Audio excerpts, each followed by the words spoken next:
Good afternoon, Ma'am Alfati and everyone. Thank you for coming to this presentation. Let me introduce myself and my partners. I'm Yumna Sekar Utami and my partners are Lucky Monik Sabatini, Muhammad Ashraf Zaki, and Raka Mulya Farandi. We are from Group 1. Now we will presentation about international marketing and evolution international marketing. Topik materi yang akan kami presentasikan pada hari ini, yang pertama ada ruang lingkup pemasaran internasional. Yang kedua ada konsep pemasaran internasional. Yang ketiga sistem informasi internasional. Dan yang keempat klasifikasi pemasaran internasional.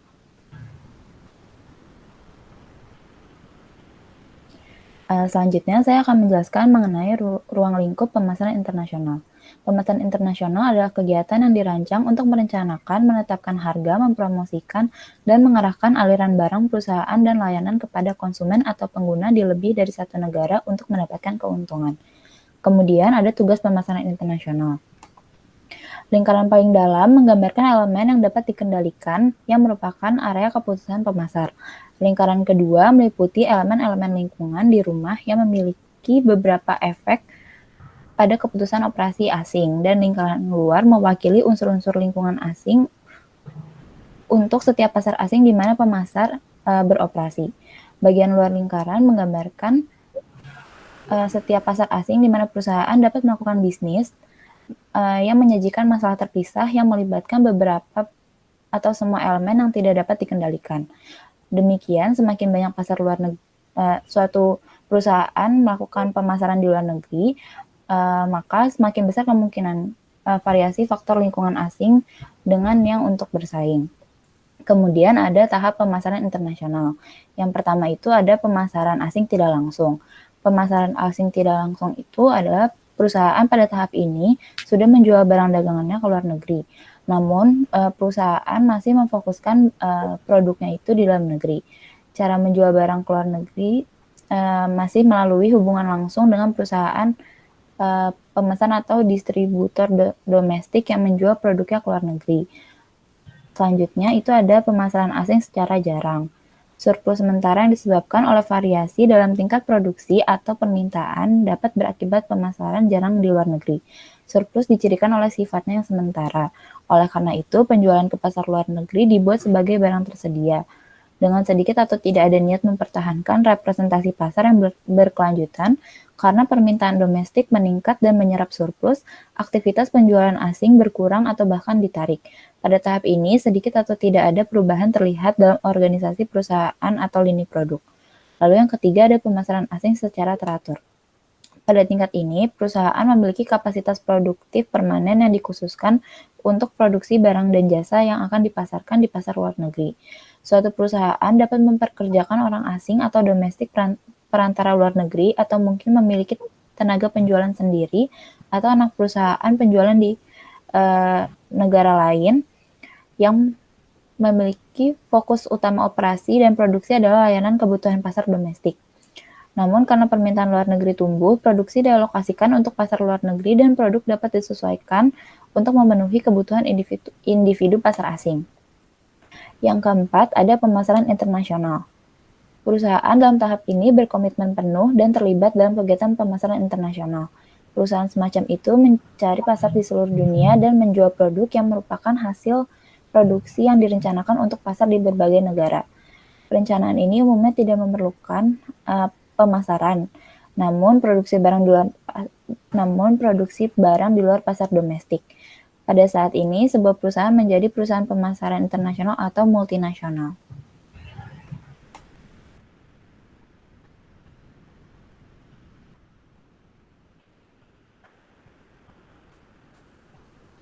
Lalu materi yang selanjutnya, yang kedua yaitu konsep pemasaran internasional. Yang pertama ada ethnocentric orientation atau orientasi etnosentris. Pada orientasi ini, negara asal lebih unggul dibandingkan dengan negara di seluruh dunia.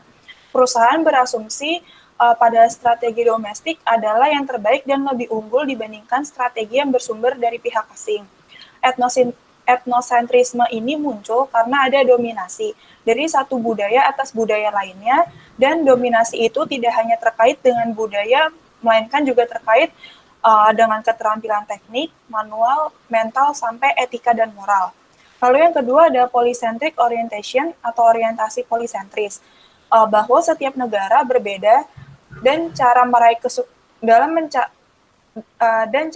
kesuksesan yaitu dengan menyesuaikan diri dengan perbedaan dari setiap negara. Anak perusahaan didirikan di luar negeri dan setiap anak perusahaan yang nantinya bekerja secara independen dan menetapkan tujuan dan rencana pemasarannya sendiri. Dari orientasi ini juga diasumsikan bahwa suatu tindakan manajer di berbagai negara tidak perlu dikendalikan secara ketat oleh kantor pusat di negara domestik dan memberikan kesempatan dalam bertindak. Lalu yang ketiga ada regiocentric orientation atau orientasi regiosentris, bahwa perusahaan memandang wilayah regional sebagai suatu pasar. Pada orientasi ini, perusahaan memandang wilayah regional seluruh dunia sebagai suatu pasar dan mencoba untuk mengembangkan strategi pemasaran yang terpadu secara regional atau dunia. Contoh dari orientasi regiosentris ini itu seperti pasar ASEAN. Lalu yang keempat ada geocentric orientation atau orientasi geosentris. Perusahaan memandang seluruh dunia sebagai pasar potensial dan berusaha untuk mengembangkan strategi global yang terintegrasi. Pada orientasi ini berfokus untuk mengambil manfaat dari skala ekonomi dan hal tersebut dapat memicu peningkatan kualitas produk dan pelayanan yang ditawarkan dengan menggunakan sumber daya global secara efisien.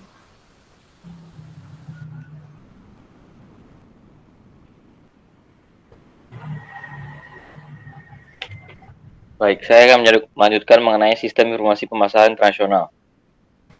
Sistem informasi pemasaran adalah kegiatan perseorangan dan organisasi yang memudahkan dan mempercepat hubungan pertukaran yang memuaskan dalam lingkungan yang dinamis melalui penciptaan, pendistribusian promosi, dan penentuan harga barang, jasa, dan gagasan. Berikut adalah komponen dari sistem informasi pemasaran. Yang pertama yaitu komponen input pemasaran. Sistem informasi pemasaran mengumpulkan data yang menjelaskan transaksi pemasaran perusahaan, mengumpulkan informasi dari lingkungan perusahaan yang berkaitan dengan operasi pemasaran, lalu peneliti pemasaran melakukan penelitian khusus mengenai operasi pemasaran. Lalu setelah adanya input, komponen selanjutnya adalah model pemasaran.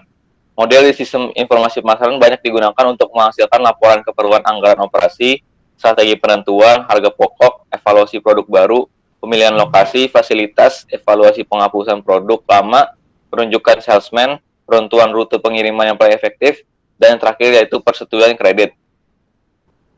Lalu setelah model ditentukan, yang ketiga yaitu komponen basis data pemasaran. Data yang digunakan oleh subsistem output berasal dari database. Beberapa data dalam database adalah unik bagi fungsi pemasaran, tapi banyak yang berbagi dengan area fungsional lain. Lalu yang terakhir adalah komponen output pemasaran. Tiap subsistem output menyediakan informasi tentang subsistem itu sebagai bagian dari bauran. Subsistem produk menyediakan informasi tentang produk perusahaan. Subsistem promosi menyediakan informasi tentang kegiatan periklanan perusahaan dan penjualan langsung. Lalu yang terakhir, subsistem harga membantu manajer untuk membuat keputusan harga. Setelah komponen, di sini sistem informasi pemasaran internasional pada intinya memfokuskan pada pendistribusian promosi serta penentuan harga barang jasa ke ranah yang lebih luas, yaitu internasional, mengarahkannya dan menyesuaikan kondisi yang dituju. Oke, next, Kak. Selanjutnya di materi yang keempat dan terakhir yaitu ada klasifikasi pemasaran internasional. Yang pertama itu ada bisnis pertanian dan pertambangan, yaitu bisnis yang memproduksi barang-barang mentah seperti tanaman atau mineral tambang. Nah, contohnya itu kalau di pertanian atau perkebunan, yaitu ada singkong, padi, kelapa sawit, karet, dan lain-lain. Terus kalau di pertambangan itu ada emas, perak, nikel, minyak bumi, dan lain-lain. Lalu yang kedua ada bisnis finansial, yaitu bisnis yang mendapatkan keuntungan dari investasi dan pengelolaan modal. Nah, kalau di bisnis finansial itu contohnya seperti saham, reksadana, obligasi, dan lain-lain. Lalu yang ketiga ada bisnis informasi, yaitu bisnis yang menghasilkan keuntungan, terutama dari penjualan kembali properti intelektual atau intellectual property, yang biasanya disebut juga hak kekayaan intelektual, yaitu hak yang timbul dari kemampuan berpikir atau olah pikir yang menghasilkan suatu produk atau proses yang berguna untuk manusia. Lebih mudahnya, hak kekayaan intelektual ini dapat diartikan sebagai hak untuk menikmati secara ekonomis dari hasil kreativitas intelektual pembuatnya. Objeknya yaitu karya-karya yang dihasilkan dari kemampuan intelektual manusia yang membuatnya. Contohnya seperti hak cipta, hak kekayaan industri yang terdiri dari paten, merek, desain industri, lalu ada tata letak, desain, terus indikasi geografis, dan rahasia dagang. Lalu yang keempat ada bisnis utilitas, yaitu bisnis yang mengoperasikan jasa untuk publik seperti listrik dan air, yang biasanya didanai oleh pemerintah. Nah, kalau dalam bisnis utilitas ini, contohnya seperti PLN dan PDAM. Lalu yang kelima ada bisnis real estate, yaitu bisnis yang menghasilkan keuntungan dengan cara menjual, menyewakan, dan mengembangkan properti rumah dan bangunan. Nah, contoh bisnis real estate yaitu seperti pembuatan perumahan, townhouse, seperti yang dilakukan Summarecon. Selain itu, mereka juga membuat mall-mall yang sudah tersebar luas di daerah-daerah besar di Indonesia, seperti Summarecon Mall Bekasi, Summarecon Mall Serpong, dan lain-lain. Lalu yang keenam ada bisnis transportasi. Di dalam bisnis transportasi yang mendapatkan keuntungan dengan cara mengantarkan barang atau individu dari sebuah lokasi ke lokasi lain. Nah, di dalam bisnis transportasi, kami dapat mengambil contoh pada transportasi penerbangan, yaitu Garuda Indonesia. Lalu pada transportasi air, ada kapal feri yang melayani pengangkutan pulau ke pulau. Lalu di transportasi darat, ada Moda Raya Terpadu atau MRT. Lalu ada Transjakarta, dan lain-lain.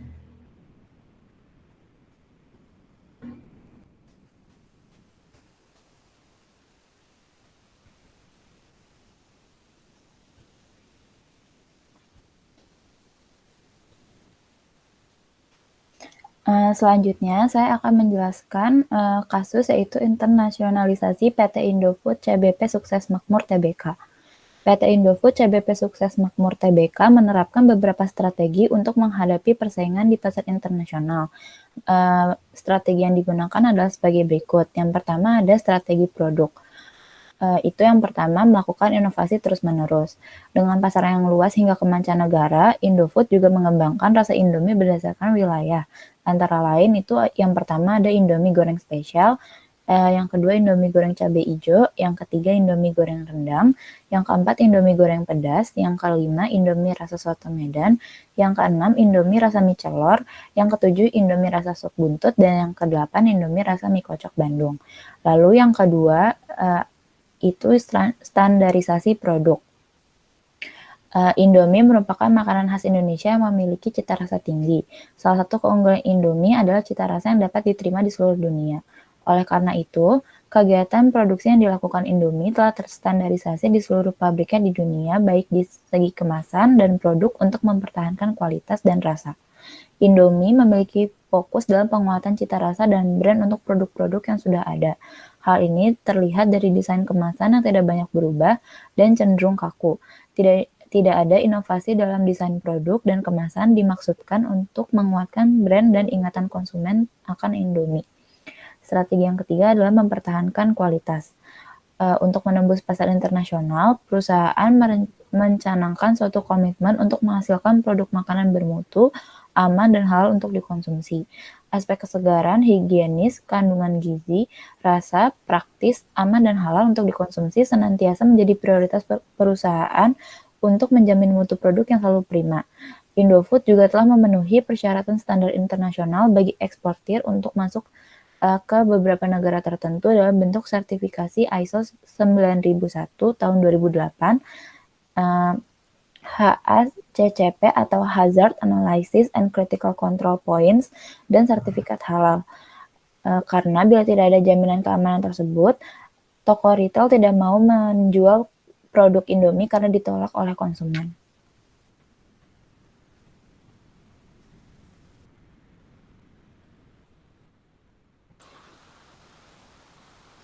Lalu yang di strategi keduanya ada penentuan lokasi. Yang pertama itu ada saluran distribusi. Tahapan distribusi Indomie adalah dari produsen, wholesaler, retailer, baru sampai ke konsumen. Di wholesaler ini diantaranya ada seperti Giant, Hypermart, dan Carrefour. Kalau untuk di retailer ini terdapat seperti Indomaret, Alfamart, dan penjual warung yang kelontongan. Sedangkan di pasar luar negeri seperti di Amerika dan Australia, Indomie dapat ditemukan di supermarket Asia seperti Lion Supermarket, Marina Food, dan Range Market. Daftar distributor utama dari PT Indofood adalah ada PT Indomarko Adiprima, PT Tristama Makmur, PT Putri Daya Usaha Utama, PT Semako Mandiri Corporation, dan PT Sereko Reksa Corporation. Lalu yang kedua ada wilayah penjualan. PT Indofood mulai bergerak di pasar internasional dengan mengekspor mie instan ke beberapa negara ASEAN, Timur Tengah, Hong Kong, Taiwan, Cina, Belanda, Inggris, Jerman, Australia, dan negara-negara di Afrika. Bahkan konsumen dari Nigeria merupakan yang terbesar di seluruh dunia. Untuk di Indonesia sendiri, penjualan Indomie sudah menyeluruh dari Sabang hingga Merauke. Lalu yang ketiga ada lokasi gerai.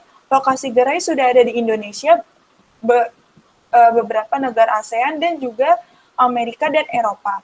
Lokasi pabriknya tersebar di 15 kota, di antaranya ada di Medan, Pekanbaru, Palembang, Tangerang, Lampung, Pontianak, Manado, Semarang, Surabaya, Banjarmasin, Makassar, Cibitung, Jakarta, Bandung, dan Jambi. Hal ini bertujuan agar produk dapat diterima oleh konsumen dalam keadaan segar, serta membantu program pemerintah melalui pemerataan tenaga kerja lokal. Lalu yang keempat ada membangun pabrik di luar negeri. Indofood dalam melakukan ekspansi, selain mengekspor Indomie, mereka juga membangun pabrik produksi Indomie di luar negeri. Selain di negara tetangga Malaysia, Indofood juga telah membuka pabrik di benua Afrika, antara lain pabrik di Afrika Selatan, Mesir, Nigeria, dan Kenya.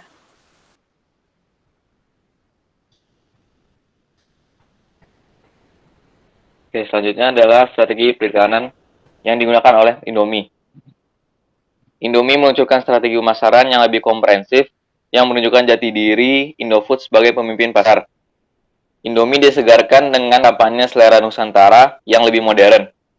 Melalui kampanye ini juga, Indomie memperkuat brand engagement-nya dengan para pencinta Indomie. Dan tentunya akan meningkatkan brand loyalty terhadap Indomie. Di sini ada 3 hal yang menjadi poin dari strategi perikanan Indomie. Yang pertama yaitu new way about conversation, communitization, and collaboration. Sini Indomie menitik beratkan pada jenis marketing baru yaitu adanya conversation, lalu adanya komunitas, serta adanya kolaborasi. Lalu yang kedua adalah storytelling, creates brand advocates.